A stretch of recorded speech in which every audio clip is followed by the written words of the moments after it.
Talvez algum texto eu vou suprimir, mas eu vou te dar um panorama geral acerca disso.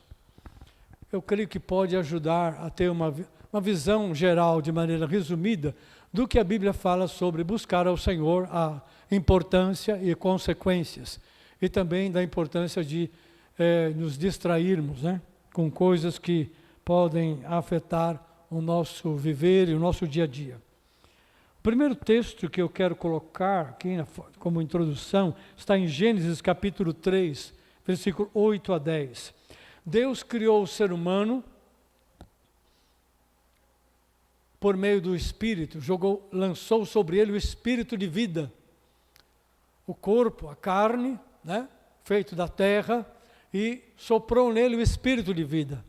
Então, o homem foi feito um ser com espírito, com a vida que vem de Deus. Diferente dos vegetais, dos animais, dos astros, estrelas, o ser humano tinha a capacidade de se relacionar com o seu Criador.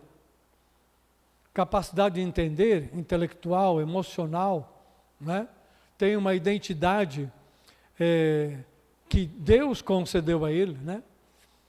Não vamos estender isso, mas havia uma comunhão com Deus. O ser humano tem uma comunhão com o seu Criador que nenhuma outra coisa criada tem. Então, o ser humano, ele vivia na dependência do Senhor. Toda a vida do ser humano, homem e mulher, provinha de Deus. É assim que Deus criou. E assim o colocou no jardim do Éden.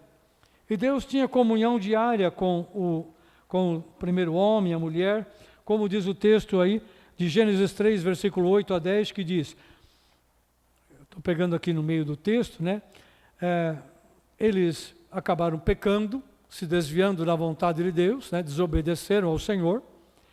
E naquele dia, quando isso aconteceu, no final da tarde, na viração do dia, né? O dia tem manhã e tarde, depois vinha a noite. Na viração do dia, o Senhor vinha sobre eles, vinha no jardim, e a sua voz era manifestada, né? Pela voz. Ele conversava com Adão e Eva, e dia após dia. E naquele dia, algo diferente aconteceu. Diz o texto, quando ouviram a voz do Senhor Deus, que andava no jardim pela viração do dia, esconderam-se da presença do Senhor Deus. Isso nunca tinha acontecido. O homem e sua mulher, por entre as árvores do jardim, e chamou o Senhor Deus ao homem e lhe perguntou, onde estás? Ora, é claro que Deus sabe todas as coisas. Deus é onisciente, onipotente e onipresente. A Bíblia deixa isso muito bem claro. Ele não perguntou porque não sabia onde estava. Adão se escondeu, de repente está brincando de esconde com o Senhor. Não está brincando de esconde. Deus sabia, mas Deus sabia o que tinha acontecido. E porque ele se escondeu, Deus resolveu tratar com ele na perspectiva do ser humano. Na perspectiva do ser humano, ele estava com medo e ele se escondeu. Então, se ele escondeu, Deus perguntou, Adão, onde estás? Não estava na presença do Senhor. Por que não estava na presença do Senhor? Porque o vírus do pecado havia entrado na vida de Adão e Eva e imediatamente separou o homem do seu Deus. Ele perde a condição de estar na presença de Deus. Esse é o primeiro efeito do pecado. Então ele respondeu, ouvi a tua voz no jardim, e porque estava nu, tive medo e me escondi. Foi a primeira vez que o ser humano teve a consciência de que estava nu. Você pode pensar no aspecto natural, mas há aqui um outro aspecto, é o aspecto espiritual. O pecado deixa o ser humano nu. Ele perde a cobertura que ele tinha, a cobertura da glória de Deus, a cobertura da presença de Deus sobre ele. Ele foi feito como um ser procedente da justiça e da santidade. E o pecado tira essa cobertura. Por isso Adão e Eva estavam nus. E agora ele tinha consciência disso. Eles perderam a glória de Deus. Por isso tive medo e me escondi. Então, aqui é o primeiro registro em que o homem e a mulher perdem a presença de Deus. Ouvem ainda a voz de Deus, mas já não estão mais na presença de Deus. E perderam a cobertura que o Senhor lhes havia dado. Pulando agora para o versículo 24 do mesmo capítulo 3, depois que Deus tratou com eles, e tratou com a serpente, o maligno, no verso 24 o Senhor diz, o texto diz, e expulso o homem, colocou querubins ao oriente do jardim do Éden, e o refulgir de uma espada que se revolvia para guardar o caminho da árvore da vida. Deus expulsou o homem e a mulher do jardim do Éden, o lugar onde eles tinham sido colocados, e ali eles trabalhavam, cultivavam e guardavam esse jardim, como diz o texto, e agora ele foi expulso. Ser expulso daquele lugar é a mesma coisa que ser expulso da presença de Deus. Adão e Eva perderam a condição de comunhão com Deus, de adoração a Deus, de servir ao Senhor dia após dia. Ele não mais receberia da vida que vem do Espírito de Deus, da vida que vem do coração de Deus. Agora, tudo que ele tinha era a sua própria condição carnal, a sua vida intelectual e emocional, mas a vertente espiritual foi fechada, isolada. Não podia mais haver uma comunhão entre um Deus santo e justo com um homem pecador em desobediência e rebelião. É simples assim. Então, por isso ele sai da presença do Senhor e, passado um tempo, o homem começa a descobrir que a única maneira de ele voltar a ter um acesso, não um acesso contínuo, mas uma aproximação de Deus, é através do derramamento de sangue.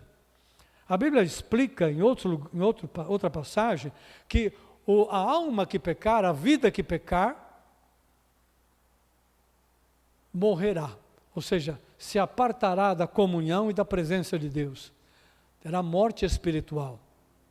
E que sem o derramamento de sangue não há remissão de pecado, não há a remoção, o perdão e a remoção do pecado, para que seja restaurada a comunhão com Deus.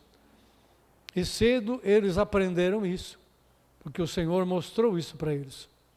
E se você continuar lendo os capítulos seguintes de Gênesis, você vai ver que em um determinado momento eles passaram a oferecer sacrifícios ao Senhor. Ou seja, Deus aceitou uma forma provisória de aproximação do ser humano para prestar a ele uma adoração e buscá-lo. Então derramava o sangue de um animal inocente, né? E colocava no altar feito de pedras toscas ali, e o sacrifício, quando aceito pelo Senhor, tinha de uma forma provisória, restaurada essa comunhão. Você vai ver isso muito claramente na vida de Noé, no capítulo 6, capítulo 7, ou capítulo 6 e 8. Né? Você pode ver isso. Muito bem. Isso avança. Então, eles não tinham mais acesso ao caminho da árvore da vida. É o caminho da vida, é o caminho da vida pelo Espírito. Se você olhar em Apocalipse capítulo 22, você vai ver que a Nova Jerusalém, onde estarão todos os salvos, todo o povo de Deus, ali tem o rio da água da vida, no meio da cidade. E se você quer saber, se é que já não sabe, o caminho, a árvore da vida, é o próprio Senhor Jesus. É a fonte da vida, né, para os homens, pelo Espírito. Muito bem.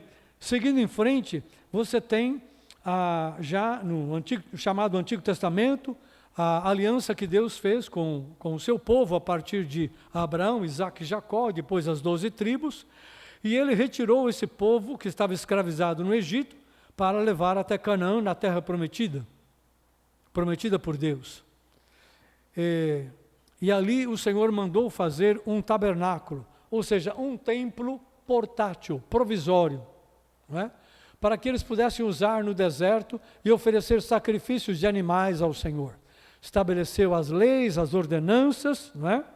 Então o que você tem? Uma adoração do povo de Deus centrada num templo, um tabernáculo provisório, e através de sacrifícios oferecidos de animais, com toda uma prescrição que o Senhor deu, né? Eles tinham que seguir as leis propostas pelo Senhor, para que aquele sacrifício fosse aceitável ao Senhor. Não vou me estender, porque perderia o tempo que eu tenho para outras coisas. Então isso você já ouviu, já conhece. E eu vou apenas sinalizar aqui um ou dois textos que mostram como isso é importante. Quando o povo de Israel adorava, ele servia através dos sacrifícios. E ali, diante do tabernáculo, ele buscava ao Senhor, ele orava, os sacerdotes ofereciam sacrifícios, cantavam ao Senhor, davam ações de graças, etc, etc. Então, tudo isso existia. Mas, no Salmo 27, versículo 4, e depois do 7 a 9, você tem um texto que sintetiza bem essa busca ao Senhor, né? Pela presença dEle. Quem escreve esse salmo é o rei Davi.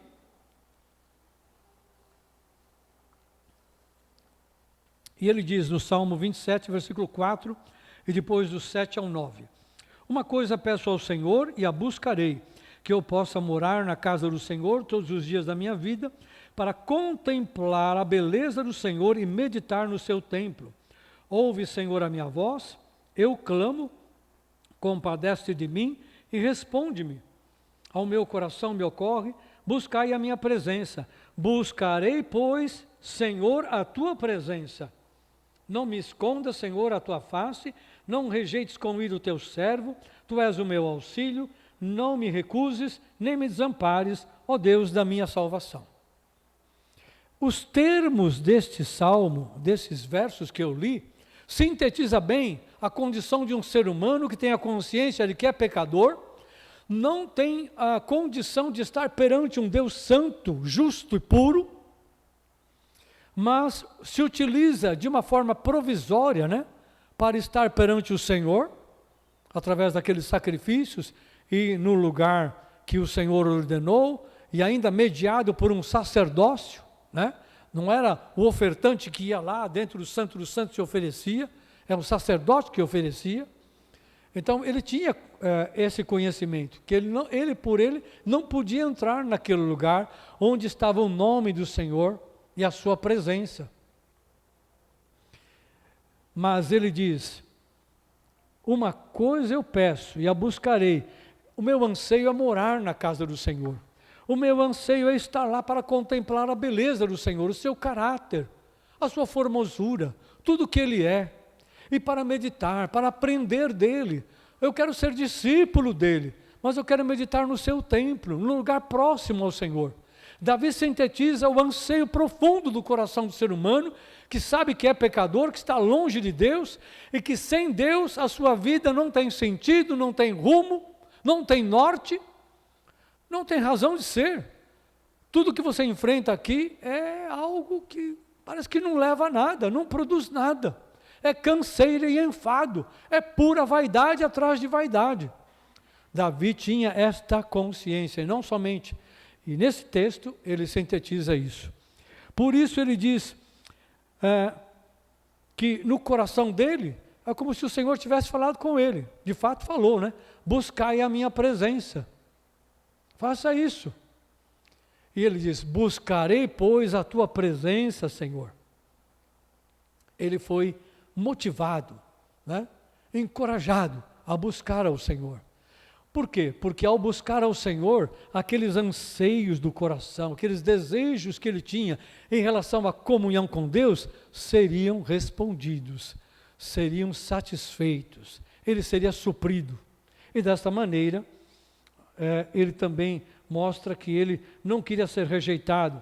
Por que Davi seria rejeitado? Por causa do pecado, por causa da injustiça, por causa da impureza na vida dele, no caminhar dele. Falou, mas tu és o meu auxílio, não recuses, nem desampares a minha vida. Esse texto não é só para Davi. Todos nós, de alguma maneira, já fizemos isso, ou temos essa consciência. O outro texto que eu quero salientar está em Isaías 55, do verso 8 a 11, que mostra a importância de buscar ao Senhor. Por que é que cada um de nós temos que buscar ao Senhor? Nós que conhecemos a Deus e aqueles que ainda não o conhecem, não tem outro caminho, é o Senhor, pela mediação de Jesus Cristo, o crucificado e o ressurreto. Então, em Isaías 55, verso 8, diz, o Senhor dizendo, porque os meus pensamentos não são os vossos pensamentos, nem os vossos caminhos, os meus caminhos, diz o Senhor. Porque assim como os céus são mais altos do que a terra, assim são os meus caminhos mais altos do que os vossos caminhos. E os meus pensamentos são mais altos do que os vossos pensamentos. Então, Deus deixa bem claro que há os caminhos e os pensamentos dele que não se comparam com os caminhos e pensamentos do ser humano. Por que essa dicotomia, essa separação? Porque o homem vive no pecado. Desde que o vírus do pecado alcançou o primeiro homem e a primeira mulher e passou para toda a humanidade, todos os filhos de Adão. E por isso, o homem perdeu o acesso a conhecer os caminhos de Deus, são mais elevados, e perdeu o acesso a conhecer os pensamentos, a vontade de Deus. É simples assim. Mas o texto continua, porque assim como descem a chuva e a neve dos céus para lá não tornam, sem que primeiro reguem a terra e a fecundem e a façam brotar, para dar semente ao que semeia e pão ao que come, assim será a palavra que sair da minha boca. Não voltará para mim vazia, mas fará o que me apraz e prosperará naquilo para que a designei. Por que o homem busca o Senhor? Porque ele precisa da comunhão com Deus e ele precisa, sobretudo, da palavra de Deus. A palavra de Deus é vida para ele. A palavra de Deus é consolo, é iluminação. A palavra de Deus é agente de cura. A palavra de Deus é um agente de purificação, de limpeza na sua vida. Ele precisa da palavra de Deus. E sem a palavra ele está seco, ele está morto. A palavra traz vida ao ser humano. E Deus, nesse texto de Isaías, mostra como ele faz no nível natural, na terra, né? Ele manda a sua palavra e renova a face da terra, etc. E assim como ele manda, eu estou misturando aqui o texto, existe um outro texto que diz que Deus envia o seu Espírito e renova a face da terra. Deus envia a sua palavra e ela cumpre o propósito pelo qual ele a enviou, da mesma maneira que ele move céus e terra, os tempos e as estações, e abençoa a terra para que a terra possa produzir o pão tão necessário ao ser humano, né? E todas as outras necessidades. Muito bem, 1 Crônicas 16, 10 a 11, é um destaque que nós já temos mencionado, onde Davi compõe um salmo, e ele diz, gloriai-vos no seu santo nome, nome de Deus, alegre-se o coração dos que buscam o Senhor, buscai ao Senhor e o seu poder, buscai perpetuamente a sua presença. Para mim, este verso, 10 e 11, sintetiza o chamado de Deus para o homem. Alegre-se o coração daqueles que buscam ao Senhor. Quem busca ao Senhor vai encontrar alegria, não alegria passageira, né? Que se perde, que desaparece, mas a alegria duradoura, que preenche o ser humano por dentro. Então, quem busca ao Senhor encontra a alegria. Há uma alegria em buscar o Criador, o Senhor, aquele que conhece as nossas lutas, nossas misérias, e está disposto a perdoar os nossos pecados e nos encher da sua paz, da sua graça e da sua bênção. E ele diz, buscai ao Senhor, seu poder, perpetuamente. Muito bem, esse é o contexto do Antigo Testamento. Então, tanto para o povo de Deus, como para as pessoas que se aproximaram do Deus de Israel, eles foram encorajados a buscar ao Senhor, a lançar as suas vidas perante o Senhor, se arrependerem e se reconciliarem com o Deus de Israel, no contexto do Antigo Testamento. Quantas pessoas de outros povos não se achegaram ao Senhor, ao povo de Israel, e se converteram a esse Deus? Pode procurar, você vai encontrar um monte de gente. Ruth, a mulher que era de Jericó, né? Que era prostituta ali em Jericó, ela também, ela e a família dela se tornaram parte. E assim, muitas pessoas, né? Então tiveram que se dobrar perante o Senhor e buscaram ao Senhor. Porque reconheceram que o Senhor é Deus, o resto é ídolo, é falso Deus, são guias que não levam a nada, só trazem dor de cabeça e morte. No Novo Testamento, nós não temos um templo e sacrifícios de animais. Há uma mudança de paradigma, há uma mudança de princípio. E aí, o que ocorre é que, ao invés do povo no Novo Testamento ir para um templo, oferecer sacrifícios espirituais, sacrifícios de animais, para buscar o favor de Deus e conhecer a sua palavra, para andar na sua palavra e ter a bênção do Senhor sobre si, sobre a sua família, agora, a partir do Novo Testamento, você tem Deus vindo buscar o pecador. Jesus disse: eu vim buscar e salvar o que se havia perdido. Eu não vim chamar pessoas sãs para o reino. Eu vim chamar as pessoas enfermas. Então, com Jesus, quando Deus o Pai enviou Jesus, Ele veio buscar o pecador. Então, toda busca que nós somos encorajados e ensinados a fazer, no fim, é uma resposta ao grande amor de Deus, à grande compaixão do Filho Jesus Cristo, em aceitar vir a esta terra, se fazer homem, vestir a mesma carne que nós vestimos, para existir nesse planeta, se submeter a todas as coisas que nós nos submetemos, né? E aparecer em figura de servo.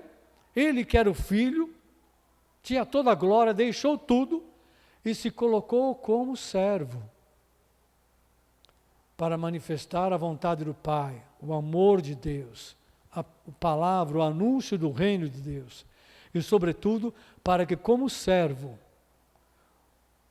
ele se permitiu entregar na mão de pecadores para morrer como um maldito. Todo que era pendurado numa cruz era considerado maldito pela lei de Deus. Ele se deixou considerar como maldito para ir para a cruz, mas Deus o ressuscitou dali e o elevou à glória para estar à direita do Pai, como diz a Escritura. Então, nós somos exortados a buscar ao Senhor em oração, gratidão, louvor, etc. Né? Mas quem veio buscar a nós primeiro foi o Senhor. Nós não podemos esquecer disso. Toda vez que nós buscamos ao Senhor de uma forma ou de outra, nós estamos correspondendo ou respondendo ao Pai que veio nos buscar primeiro. E o preço dessa busca de Deus, nós cantamos aqui, né? Muita gente canta, é um preço que nós nunca vamos saber qual é.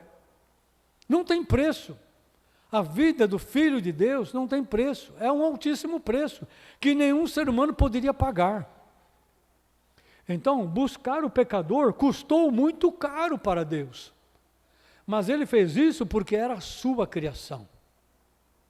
O ser humano, diz a palavra, é o ápice, é o ponto mais elevado, é o elemento mais importante da criação. Deus colocou o ser humano como administrador dele aqui na terra. Então, não foi em vão, e não foi por pouca coisa, que Deus, na pessoa de Jesus Cristo, veio nos buscar e salvar. E aqui nós temos Efésios capítulo 2, verso 11 a 13, um bom texto para representar isso. Diz assim: portanto, lembrai-vos de que outrora vós eram gentios na carne, chamados incircuncisão por aqueles que se intitulam circuncisos, o povo judeu, né? se intitulam circuncisos da carne, por mãos humanas.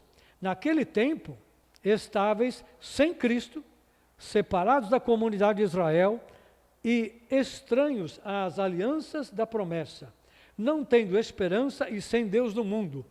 Todo aquele que não era o povo de Deus, povo de Israel, povo judeu, era gentil, é gentil, sem esperança e sem Deus no mundo. Essa era a nossa condição. Essa é a condição de muita gente hoje. Sem Deus, sem esperança neste mundo. Mas agora, em Cristo Jesus, vós, que antes estavam longe, por causa do pecado, fostes aproximados pelo sangue de Cristo. Isso que eu quero chamar a atenção. O que nos aproxima de Deus, ainda que como pecadores, o que nos aproxima do Senhor para poder ter alguma comunhão, algum contato com Deus, é o sangue de Cristo. Por isso toda pessoa que se reconhece pecador e que sabe que sem Deus não dá para viver, ele vem com o coração aberto, humilhado, contrito, quebrantado, para reconhecer que ele ou ela é pecador, que não pode continuar e quer uma mudança de vida, quer um novo rumo, quer um novo norte, quer uma esperança de vida eterna. Quer a presença de Deus aqui e agora. E o que permite isso, o que permite aproximar o pecador desse Deus santo, justo, é o sangue de Cristo. Então, é por meio do sangue de Cristo. Quando nós aceitamos o sacrifício de Jesus, então nós nos aproximamos desse Deus santo. Estamos transformados, nascemos de novo. O outro texto de Efésios 2, 17 a 20, diz assim: e vindo evangelizou paz a vós outros, falando de Jesus, né? E também dos apóstolos, né? Evangelizou paz a vós outros, que estáveis longe, e paz também aos que estavam perto, no caso, o povo de Israel. Porque por ele, no caso Jesus, ambos temos acesso ao Pai em um Espírito. Então, através de Jesus, quando reconhecemos que Jesus é o nosso Salvador e Senhor, Deus perdoa os nossos pecados, limpa e purifica a nossa vida e nos dá acesso à sua presença. E Ele faz algo surpreendente. Ele coloca em nós o seu Espírito, ou o Espírito de Cristo, para que a presença de Deus não esteja mais em um tabernáculo provisório, em um templo feito por mãos humanas. Agora o Espírito de Deus, a própria pessoa de Deus, vem habitar em nós, e Ele transforma o nosso corpo, a nossa vida, num templo de carne, mas um templo provisório, até que saiamos deste mundo, né? Mas Ele vem habitar. Deus se recusou a continuar habitando num templo feito por mãos humanas, e agora habita em templos feitos de carne. Ele está em nós. Então, nós temos que entender isso, como é grande o esforço e a obra de Deus em vir até nós, nos buscar, nos achar, nos alcançar, nos limpar e purificar, como fizeram com o filho pródigo, colocar em condições para que nós nos tornássemos uma nova criatura, uma nova vida, gerada pelo Espírito Santo. E agora nos tornamos também um novo templo, onde a presença de Deus estará em nós e nunca mais se retirará. Não há mais sacrifício de animais. Por quê? Porque Jesus fez um sacrifício único, perfeito, completo e suficiente para todo ser humano, para todo aquele que se arrepende dos seus pecados e se converte ao Senhor. Então, desta forma, nós temos acesso ao Pai em um Espírito. Assim, já não somos estrangeiros e peregrinos, mas concidadãos dos santos, sois da família de Deus, edificados sobre o fundamento dos apóstolos e profetas, sendo Ele mesmo, Cristo Jesus, a pedra angular. Então, a partir daí, Deus não apenas nos reconciliou com Ele, nos deu vida no Espírito, agora tem a comunhão restaurada, transformou o nosso corpo, vivificou o nosso corpo para ser o templo da sua presença. Mas o templo verdadeiro é o corpo de Cristo, é a somatória de todos os membros do corpo de Cristo, e nós fazemos parte desse corpo. Por isso, individualmente, nós somos templos de Deus, não é? Mas somos parte de um templo maior, que é a igreja, é o templo, é o corpo de Cristo. Mas, desta forma, nós nos tornamos cidadãos do reino de Deus. Agora nós pertencemos ao reino de Deus. Somos servos de Deus. Somos filhos e filhas de Deus. Temos uma cidadania espiritual nova. Por que temos que buscar a Deus? E por que temos que adorar a Deus? Porque Deus fez tudo isso em nossa vida individualmente. E nos tornou o que somos agora. Por isso, a nossa adoração agora não depende mais de ir a Samaria ou de ir a Jerusalém, como disse aquela mulher samaritana. Os samaritanos dizem que é aqui que tem que adorar e sacrificar ao Senhor. E os judeus dizem que é lá no templo em Jerusalém. E o Senhor, o que diz? Falando para Jesus, sem saber que Jesus era o Messias ainda, né? Ela achou que ele era profeta. E Jesus respondeu, mulher, está chegando a hora, e já chegou, que nem aqui em Samaria, nem em Jerusalém, vocês adorarão ao Pai. Mas o Pai busca adoradores que o adoram em espírito e em verdade. Aleluia. Então agora, quando nós buscamos ao Senhor, quando nós fazemos tudo aquilo que o irmão Alan falou antes de mim aqui, desta forma ou de forma assemelhada, não importa, nós estamos adorando a Deus de uma maneira nova que o Senhor nos concedeu. Não fomos nós que criamos o protocolo, não fomos nós que criamos o meio de chegar a Deus para adorá-lo. É o Senhor que deu isso para nós. Assim como o Senhor Deus também deu para o povo de Israel, lá, está lá, nos livros, primeiros livros da Bíblia, né? No Antigo Testamento. Então, dessa forma, a gente descobre que há um contraste entre a velha vida, velha maneira de viver, e a nova vida em Cristo. E eu uso aqui o texto ainda de Efésios, que diz assim, Efésios 4, 17 a 19, diz, isto portanto digo no Senhor e testifico que não mais andeis como também andam os gentios, sem vida, sem rumo, sem norte, na vaidade dos seus próprios pensamentos, obscurecidos ou fechados de entendimento, alheios à vida de Deus, por causa da ignorância em que vivem e pela dureza do seu coração. Sem Cristo, sem Deus neste mundo, o homem vive na ignorância, na dureza e no obscurantismo, na vaidade do seu entendimento. Por isso ele não busca o Senhor. Ele acha que ele se basta e ponto. Mas o texto continua, os quais, tendo se tornado insensíveis, se entregaram à dissolução para com avidez cometerem toda sorte de impureza. O ser humano sem Deus se lança a uma vida insensata, insensível, e se entrega a todo tipo de dissolução. Por isso ele não busca Deus. Ele só busca Deus quando ele chega à conclusão de que sem Deus ele não é nada. E que ele precisa do Senhor para ter uma nova vida. Eu li Efésios 4, 17 a 19. Então, de um lado nós temos esse tipo de vida velha, que nós não queremos, que um dia nós rejeitamos.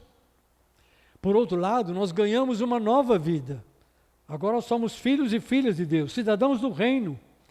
E isso está claro em Colossenses, do capítulo 3, versículo de 1 a 3, que diz, portanto, se vocês foram ressuscitados juntamente com Cristo, buscai as coisas do alto, onde Cristo vive assentado à direita de Deus.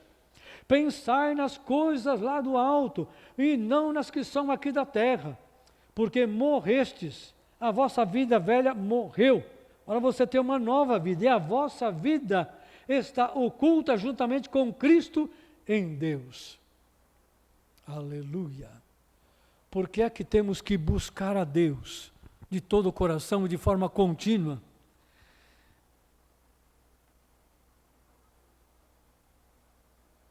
Porque nós somos parte do povo de Deus. Ou melhor, nós somos povo de Deus.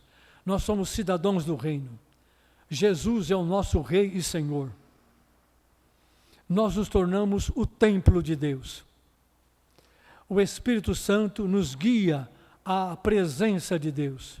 Ela está em nós pelo Espírito, mas nós temos que adorar, servir ao Senhor de todo o coração, com todas as nossas forças, sabendo que o Pai está nos céus, Jesus também está nos céus, mas não existe nada entre nós e Deus, somente Jesus, o nosso Salvador. E por isso a nossa busca, porque nós não pertencemos a este mundo, e os nossos investimentos de vida, de esperança, não estão nesta terra, não estão neste mundo. A Bíblia diz que o mundo jaz no maligno. Nós vivemos a vida que vem de Jesus, do Pai, pelo Espírito Santo. Nós vivemos a vida que vem do reino de Deus. Nós aprendemos a fazermos a vontade de Deus como servos de Cristo nesta terra. Por isso, nós devemos buscar ao Senhor continuamente. E acompanhado com a busca, nós somos desafiados, exortados a pensar nas coisas do alto, ou seja, pensar como membros do reino de Deus. Pensar nas coisas do alto é pensar os pensamentos de Deus, pensar a vontade de Deus, pensar o propósito de Deus sobre esta terra. Como Jesus ensinou, seja feita a tua vontade, assim na terra como é feita nos céus. O povo de Deus, os cidadãos dos céus, que nós nos tornamos, tem que aprender a conhecer a Deus e a fazer a sua vontade aqui na terra, como a vontade de Deus é feita no céu. Por isso é que nós buscamos ao Senhor. Então, Colossenses é o nosso texto-chave. Buscai as coisas do alto, pensai nas coisas do alto. E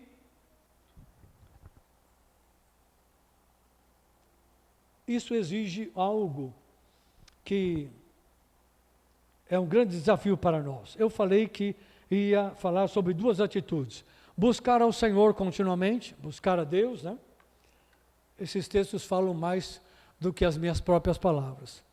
E onde é que entra a questão das distrações? Além do aspecto que a vida aqui na terra oferece muitos prazeres, muitas coisas vãs, muitas coisas passageiras que não edificam, que não trazem realmente um benefício à nossa vida interior, né? Ou à nossa história de vida. Paulo diz que nós somos livres para fazer qualquer coisa, mas não fazemos qualquer coisa, fazemos apenas as coisas que convêm, ou as coisas que edificam. Então nós temos um sentido de liberdade. Mas a palavra também mostra que para nós vivermos esta vida no Espírito, nós lidamos no nosso dia a dia com uma luta, porque nós temos uma natureza dentro de nós que não mais nos domina, que é a natureza humana, carnal. Deus colocou em nós uma natureza do Filho, a natureza do Espírito. E nós temos que viver e andar nessa natureza. Então, tudo aquilo que nos distrai de conhecer a Deus, de conhecer a sua vontade, de andar na sua palavra, de servi-lo, de fazer o bem, de dar bons frutos, né? De andar na justiça, de andar na verdade, de andar na fé, de ter um bom testemunho sobre a terra. Há muitas coisas que nos distraem. Então, são as coisas do dia a dia, as coisas ligadas ao sustento da vida. Por isso que Jesus falou, vocês estão tão preocupados com comer e vestir? Não é isso não. Isso não acrescenta nem um pouco. Deus sabe a necessidade de vocês. Busque o Senhor, busque o reino de Deus, sua justiça, e Deus vai suprir todas essas coisas. Não precisa se preocupar com isso. E aí ele deu exemplos que são categóricos. Vocês estão preocupados em vestir-se? Salomão não teve rei que se vestiu como Salomão na terra, com maior glória do que Salomão. Mas eu digo, Jesus falando, que o meu pai veste uma planta com uma glória maior do que a que Salomão teve, e hoje ela cresce, se abre, manifesta a sua glória, no dia seguinte vem o sol, seca e morre. Então, não é por aí. Então nós temos preocupações que nos distraem, que nos afastam da vontade de Deus, que tem a ver com o sustento diário. Nós temos preocupações com as notícias, né? Coisas que do dia a dia, da política, da cidade, do país, etc., do tempo que nós estamos vivendo. E nós temos um fator que nos distrai no dia a dia, no nosso tempo agora, que vem pelas redes sociais, pela internet. A internet é uma coisa boa, útil. Tem o seu lado positivo, e o lado contra. Mas ela é uma coisa muito útil, muito boa, se bem utilizada. Mas nós temos redes sociais. O que essa geração tem hoje, né, está na nossa mão, é que através de um aparelho só, nós temos um acesso ilimitado a tantas coisas, coisas boas. Mas junto com isso tem tanta coisa que distrai, e que vem para distrair mesmo, rouba o nosso tempo. Quando foi que você viu, em décadas passadas, uma pessoa atravessar um farol, um cruzamento, com faixa de pedestre, com o celular na mão, sem olhar para ninguém, só olhando para o celular? E às vezes atravessa um lugar onde não tem faixa de pedestre e faz a mesma coisa. E você tem que cuidar dela, porque senão você atropela a fulana. Ela está passando, ou a pessoa, né? Está passando no momento que não devia deixar o carro passar, depois ela passa. Em décadas passadas, vê se você via uma pessoa andando de carro no celular, falando aqui, ou usando o fone de ouvido, né? Distraído com os semáforos, com a legislação, com outros carros, com os pedestres, com o cachorro, com o papagaio, com o hamster que está andando na rua, com a bicicleta, com a moto. Então, está cheio de coisas que você tem que tomar cuidado. E a pessoa está andando na rua, no carro, ou a pé, se distraindo com coisas que não devia se distrair. Isso para dar um exemplo natural. Quanto mais nós, que temos que vigiar, orar e vigiar, cuidar das nossas vidas. Então, distração é uma coisa perigosa. Eu não estou falando de lazer. Lazer é aquele tempo e espaço que você toma para dar uma relaxada, esparecer, fazer algo que você gosta, curtir, se alegrar. Lazer é outra coisa. Distração é o desvio de um foco que você tem que manter naquele dia, naquele horário, naquela tarefa. Por isso pode acontecer na rua, no carro, em casa, cozinhando, lavando, passando, cuidando, né, dos aparelhos em casa. Distrai, você vai ver como vai acontecer algum acidente doméstico, né? No trabalho, né, em frente do computador, enfim, em qualquer momento. Distração é sempre um perigo. Por quê? Porque está roubando o foco do seu cuidado e da sua responsabilidade naquele momento. Eu quero lançar aqui para você um desafio. Com isso eu vou terminar a minha palavra. Buscar continuamente você estar bem alertado. A partir de amanhã cedo, quando você se levantar, estabeleça na sua vida uma quarentena contra a distração. A partir de hoje, por 30 dias, começa com um dia, depois passa para 2, depois passa para uma semana. Falou, eu vou estar atento e vou evitar de me distrair em tudo aquilo que eu estiver fazendo, para que eu não perca o foco, né? Não faça coisa errada, não deixe de fazer o que é certo, não é? E vou me desviar. Especialmente quando você for buscar ao Senhor, meditar na palavra, né? Fazer coisas importantes no dia a dia, né? Tente fazer isso. Prove para você mesmo, faça uma pesquisa com você mesmo. Qual é o nível de distração que você tem no seu dia a dia? Quão pouco disciplinado ou disciplinada você é? Experimente isso. Isso vai fazer uma diferença enorme. Primeiro você constata se você se distrai muito ou não, tal. Depois você começa a tomar iniciativas, atitudes para evitar a distração.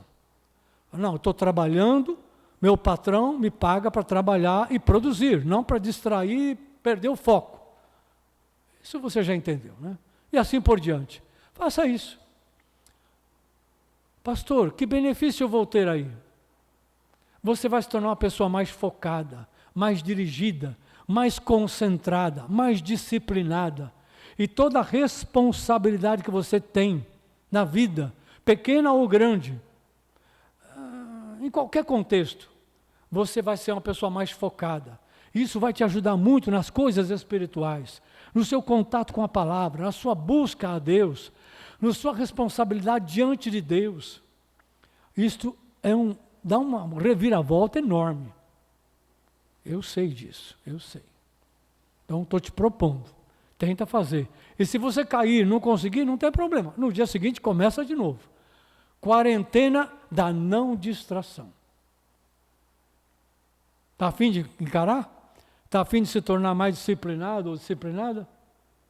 Vai te ajudar muito na tua busca e em servir ao Senhor de todo o coração. Com isso, vou ler um texto aqui para encerrar, sem comentário, onde fala do valor da oração através de um exemplo do apóstolo Paulo.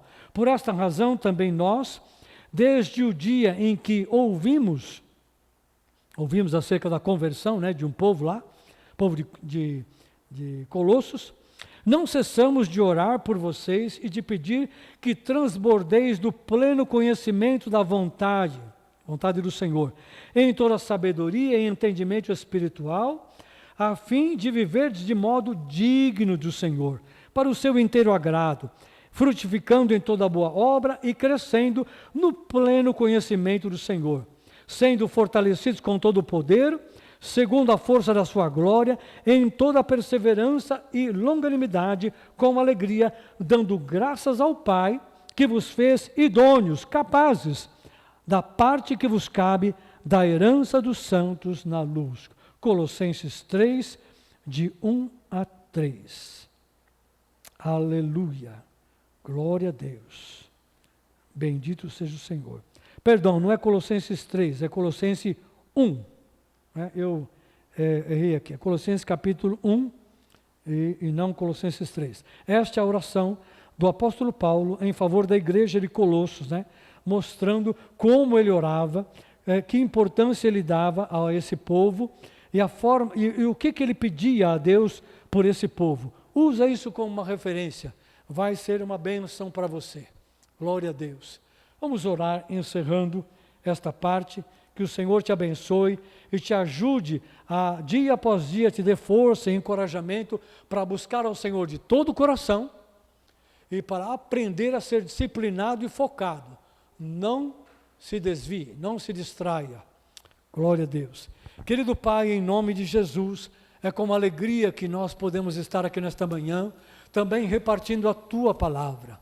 Sabemos que temos desafios à nossa frente, cada um de nós de uma forma ou de outra, estamos sendo cada vez mais chamados, comprometidos, responsabilizados, para estar tanto perante o Senhor, gozar da presença do Senhor, conhecer a Tua palavra, Senhor, mas também sermos agentes do reino de Deus, sermos servos que possam levantar a bandeira de Cristo neste mundo, que possa testemunhar da graça e da salvação do Senhor. Ajuda-nos a fazer isso, a crescer neste sentido, ajuda-nos a ser focados, disciplinados, ter um foco concentrado em nossa mente e também em nosso coração, Senhor, em nome de Jesus. Amém e amém, Senhor.